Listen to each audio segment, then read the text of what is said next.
petite vidéo cinématographique. Aujourd'hui, petite vidéo cinématographique, je vais parler donc d'une nouvelle sortie cinéma, toute nouvelle, 2023. Donc cette sortie cinéma est sortie en février 2023 si je me trompe pas. Et c'est donc le film Consécration dont on va parler aujourd'hui. On va parler du film Consécration. J'avoue que j'étais très réceptif à l'idée de le voir. Je voulais vraiment voir à quoi ressemblait Consécration. Beaucoup de gens ont prétendu que Consécration était le nouveau reboot de Crucifixion. Beaucoup de gens ont prétendu le comparer à Crucifixion. Et donc Crucifixion qui était un film par le réalisateur de Conjuring et par les réalisateurs de Annabelle. J'avoue que comme beaucoup de gens comparaient ce film à Crucifixion, je pensais qu'il allait être comme Crucifixion, que ça allait être le même genre de film. Beaucoup de gens le comparaient aussi comme étant le nouveau La Nonne 2. Beaucoup de gens prétendaient que ça allait être le nouveau La Nonne 2, donc The Nun. Mais pas du tout, ce n'est pas La Nonne 2. La Nonne 2 arrivera en 2024, je crois. Je crois que La Nonne 2 arrivera en 2024. Et donc, on est sur un film, encore une fois, de Christopher Smith. Christopher Smith, pour vous resituer, avait fait Banishan, La Demeure du Mal, et il avait fait Paranormal Activity 3. Après Paranormal Activity 3, après Banishan, La Demeure du Mal, qui n'est pas un vieux film, n'est pas un ancien film, c'est un film de 2020, donc 3 ans. 3 ans, et là ce film, Banishan, La Demeure du Mal, je l'ai vu. J'avoue que j'ai beaucoup aimé Banishan, La Demeure du Mal. Et Paranormal Activity, évidemment, qui n'a pas vu Paranormal Activity.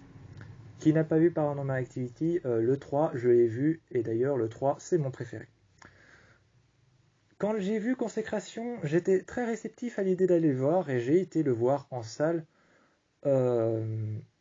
Donc avant de partir clairement dans le film, parce que j'avoue que je suis un peu désorienté et déphasé, pas tout à fait...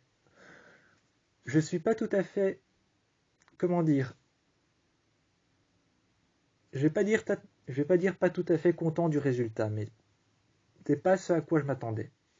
C'est pas ce à quoi je m'attendais, mais je suis pas tout à fait non plus content du résultat. Voilà, enfin bon, je l'ai dit.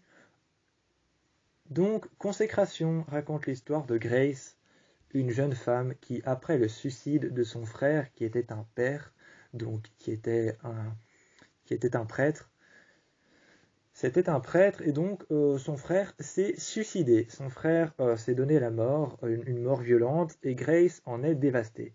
Elle va donc partir dans un couvent en Écosse. C'est là où s'est produit le film. Là où a été réalisé, produit et scénarisé le film, c'est en Écosse. Donc elle va partir dans ce couvent en Écosse et il va se passer des choses étranges, toutes liées à la mort de son frère, et elle va commencer à voir des choses qui paraissent être des apparitions du diable. Elle va commencer à voir ces choses qui paraissent être des apparitions du diable et elle va se demander est-ce que le couvent est vraiment catholique? Est-ce que le couvent commence réellement à avoir est-ce qu'il a des liens avec la religion? Donc elle va se demander ça, elle va commencer à avoir des doutes sur le couvent, est-ce qu'il se passe vraiment des choses autour de ce couvent qui sont pas saines et pas religieuses. Dans le film Consécration, il y a un truc qui m'a marqué vraiment profond. Il y a un truc qui m'a marqué vraiment profond et ils ont réussi à le faire, mais très bien. Ils ont réussi à le faire très bien, c'est l'ambiance malsaine. Mais pas que. Ils n'ont pas réussi à simplement faire une ambiance malsaine, un peu dévastatrice, un peu à la M. Night Shyamalan. Un peu à la M. Night Shyamalan, ils ont réussi à faire une ambiance un peu désorientée, comme ça, un peu déstabilisante, où tu sais pas trop ce qui se passe, tu sais pas trop si tu dois avoir peur, si tu dois être déstabilisé. Bref, ça, ils ont réussi à le faire vraiment bien. Il y a une seule chose que je donnerais comme étant un point négatif au film, c'est que le film est beaucoup trop facial. Le film est beaucoup, beaucoup trop facial. Le film n'a jamais vraiment de contre-plongée, n'a jamais vraiment non plus de caméra plongée en avant dans un vide. Il n'y a pas de caméra plongée en avant dans un vide, il n'y a pas de contre-plongée pour vraiment montrer quelque chose en grand. Il n'y a pas. Mais c'est un film qui, je pense, en fait, je crois qu'ils ont essayé de faire quelque chose qui était comme Shine, La demeure du mal, parce qu'il n'y a pas beaucoup de. Il n'y a pas beaucoup, depuis son dernier film, Christopher Smith, donc Shine, La demeure du mal, il n'y a pas vraiment de différence par rapport à Shine. C'est vraiment un film qui joue en profondeur. C'est un film qui joue en profondeur avec vraiment de grands espaces dans lesquels tu seras un peu désorienté, tu ne sauras pas trop ce qui se passe. C'est pas du tout comme La Nonne où on regarde dans les couloirs, où la caméra tourne, et puis à un moment tu te tournes et tu vois qu'il y a un démon, tu te tournes encore une fois et il n'y a plus rien, tu vois qu'il y a des croix, tu vois un endroit. C'est pas du tout ça, c'est un film qui joue avec la profondeur des pièces, et c'est vraiment un film très déstabilisant. J'ai été le voir, je vous avoue, ça, je vous l'avoue, j'ai été le voir, non pas parce que c'est un film d'horreur et que c'était Christopher Smith qui l'avait fait, c'est pas du tout pour ça que j'ai été le voir pour le casting. Oui, c'est un défaut que j'ai été voir ce film pour le casting. J'ai été voir ce film pour le cast parce qu'en fait, dans le cast, il y a Jenna Malone qui avait joué en 2016 dans Neon Demon. Elle avait joué dans Neon Demon par les réalisateurs de Drive. Et j'avais adoré ce film, Neon Demon, et j'avais adoré son rôle Ruby dans Neon Demon. Et donc j'ai adoré tout de suite l'actrice. J'ai adoré l'actrice, j'ai adoré sa manière d'interpréter, et j'ai adoré l'interprète de ses rôles. Bref, petite parenthèse autour de Jenna Malone, c'est parce qu'elle est dans le film que j'ai été voir ce film.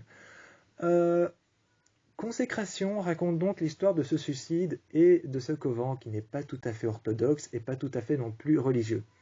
Ils ont fait un truc très malsain avec les religieuses, c'est qu'elles sont toutes habillées en blanche comme des novices. Elles sont toutes habillées en blanche comme des novices et elles tiennent tous un rôle spécifique elles tiennent tous un rôle spécifique dans le couvent, comme si tout était en rang et comme si tout avait une importance spécifiée et donnée à quelqu'un. Comme si chacun rentrait dans les ordres à ce moment-là, quand il rentrait dans le... Comme si chacun rentrait dans les ordres, eh bien, toutes ces novices habillées en blanc, toutes ces nonnes, je sais que le mot nonne est péjoratif, c'est pour ça que je l'utilise. C'est parce que le mot nonne est péjoratif. Normalement, on dit bonne sœur, ou normalement, on dit, euh, on dit mère de Dieu, ou on dit bonne sœur, mais on ne dit pas nonne. Donc, toutes les bonnes sœurs et toutes les nonnes dans ce film sont habillées en blanc comme des novices. Car avant de devenir bonne sœur, avant de devenir nonne, avant de devenir bonne sœur, tu dois passer une étape, qui s'appelle en fait faire tes vœux. Tu dois faire tes vœux et tu dois les dire. Tu dois dire à quoi tu renonces, dire à quoi tu ne veux plus toucher, donc à quoi tu renonces, tu dois dire à quoi tu te soumets, tu dois dire ce que tu arrêtes, tu dois réciter tes offenses, tes tentations, et faire quelque chose comme ça. Là, tu as l'impression dans ce film qu'aucune des sœurs n'a fait ça. Il y a des plans, il y a des plans majestueusement beaux, magnifiques et magistrales. J'irais même jusqu'à dire qu'ils sont super beaux et qui ne pourraient même peut-être pas adhérer à l'ambiance d'un film d'horreur. Il y a un plan où la caméra n'est plus faciale. Il y a un plan où la caméra n'est plus faciale et il y a juste une petite hôtel, une petite église à moitié détruite au bord d'une falaise. Et par contre, ils ont réussi à faire un truc à ce moment-là. Je vais m'exprimer, je vais raconter par rapport à ça. Ils ont réussi à faire une chose, c'est qu'ils ont réussi à faire un plan de caméra rapproché qui se rapproche de l'église, où tu vois toutes les bonnes sœurs en rang, les nonnes, les novices en rang, tu les vois par rang arriver et commencer à faire le signe de croix et réciter une prière ou alors une évangélique ou je ne sais pas quelle autre chose religieuse. Elles s'accroupissent, elles récitent leur prière, elles font signe de croix, et puis elles repartent à l'arrière du rang, et elles reviennent en rang encore une fois, et elles font la même chose. Ce plan a été fait, je ne sais pas comment, mais ils ont réussi à faire quelque chose d'incroyable. La caméra est vraiment cadrée sur le centre de l'église, de l'autel. Elle est centrée sur le centre de l'autel au milieu de l'église un peu détruite sur le côté du rocher. Il y a ce rocher qui est un peu détruit et en dessous il y a le fond de la falaise, donc il y a le gouffre au fond. Et la caméra se rapproche et est centrée sur le côté. Dévie juste un peu, elle dévie juste un peu, genre je vais dire elle dévie de 3/4. Elle se rapproche centrée vers, encore une fois, l'église. Elle se rapproche centrée et en restant cadre, en restant neutre, en restant droit et cadré facialement par rapport à l'église et par rapport aux nonnes qui sont en train de rentrer, tu vois de plus en plus l'église se rapprocher, de plus en plus le rang de nonnes devenir de plus en plus proche, de plus en plus l'église devenir de plus en plus grande, et tu vois que ce plan se rapproche de plus en plus. Et sur le côté, seulement sur le côté de la caméra, il y aura le gouffre qui va arriver et qui va s'agrandir. Et finalement, au fur et à mesure de ce plan qui avance et qui zoome vers le rang de Nom, finalement, ce zoom qui avance et qui est en train d'avancer petit à petit, mais vraiment successivement et progressivement, il avance, il zoome vers ce rang de nonnes et vers cette église. Successivement, on va voir que le plan fait apparaître le gouffre derrière toi et la falaise, vraiment le creux dans lequel il y a la mer en face. Il y a la mer en face, il y a l'océan en face, et il y a aussi l'océan qui vient vraiment percuter le rocher avec les vagues, et finalement il y a tout un changement de plan.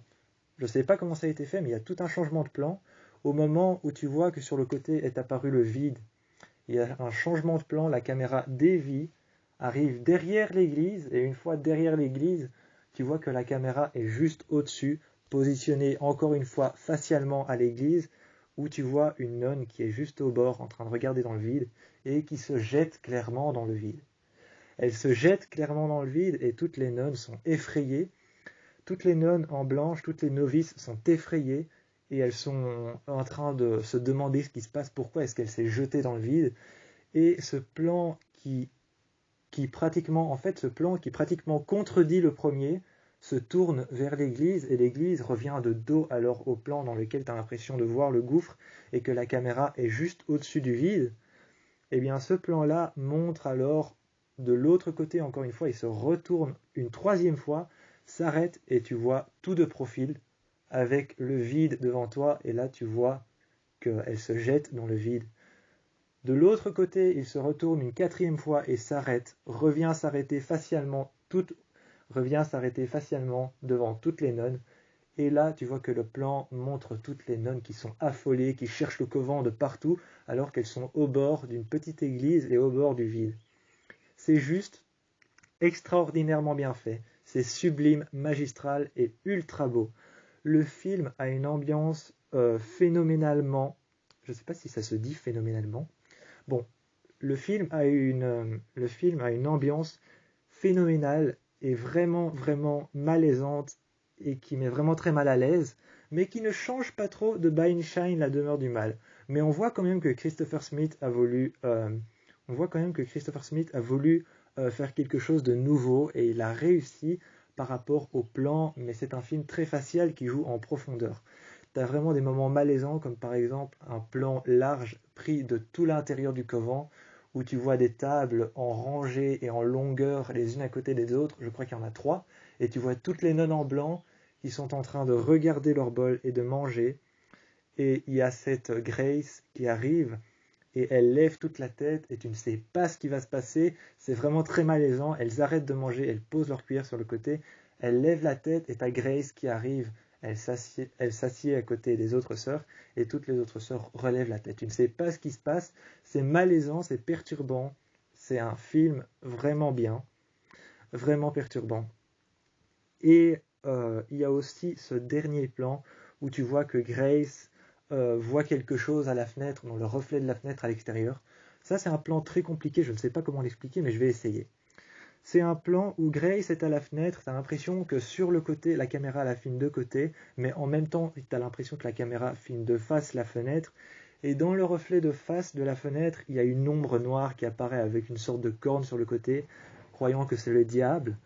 Elle se retourne et tu as l'impression que la caméra est de l'autre côté de la fenêtre, à l'extérieur, dans le vide, penchée vers l'avant en train de regarder Grace. Une nouvelle fois, elle se tourne et tu as l'impression que la caméra est contre la vitre en train de regarder Grace et qu'il y a une nonne qui apparaît au bout du couloir avec cette ombre derrière elle. Une nouvelle fois encore, il y a beaucoup de déplacements dans ce cadre. Dans ce film, il y a beaucoup de déplacements de cadres différents, notamment celui-ci qui se déplace au moins 6 fois. Et elle repasse vers l'intérieur et tu as l'impression que la caméra est à l'intérieur de la chambre, juste au milieu, et filme Grace à côté de la vitre avec un reflet d'eau qui tombe et de pluie qui tombe et qui frappe la vitre. C'est un plan très perturbant qui fait vraiment peur. Et ils ont joué avec une petite phrase qu'arrête pas de dire Lennon pour rigoler, c'est juste la phrase « Kickaboo ». Ça fait ultra peur. À un moment, il y a Grace qui est dans sa chambre, elle écrit, elle tape un texte sur son PC, je crois. Sur son PC, elle tape un texte, elle est filmée de côté par la caméra. La caméra se tourne derrière elle, arrive une nouvelle fois en se tournant de l'autre côté vers la porte. On entend frapper, elle se dirige vers la porte et à l'extérieur du plan, tu vois Grace arriver hors champ et se mettre finalement au milieu de la caméra, ouvrir la porte. Et là, en lui tendant du linge propre, t'as la nonne qui dit « Kickaboo ». C'est juste horrible. C'est terrifiant. Ce film est terrifiant à crever. Il s'est bien renouvelé, même si on voit toujours qu'il y a du By Shine, la demeure du mal. Je vous conseille d'aller voir Consécration, c'est un film génial. Il est vraiment perturbant, terrorisant, terrifiant. Il y a un peu de Conjuring aussi, mais très légèrement. Il n'y a pas du tout de genre exorciste, Paranormal Activity, non. Il y a juste un peu de Conjuring. Mais le film Consécration, tu sais pas si ça parle d'une malédiction, tu sais pas si ça parle du diable en réalité, tu sais même pas si ça parle de femmes poursuivies par une entité venue d'outre-tombe. Tu sais pas si ça parle d'entité venue d'outre-tombe, tu sais pas si ça parle du diable clairement, tu sais pas si ça parle de blasphémation, tu sais pas si ça parle d'entité ou de malédiction. C'est un film qui est juste vraiment perturbant et qui te tire en haleine jusqu'à la fin. La fin est d'ailleurs phénoménale et je vous encourage à aller voir Consécration.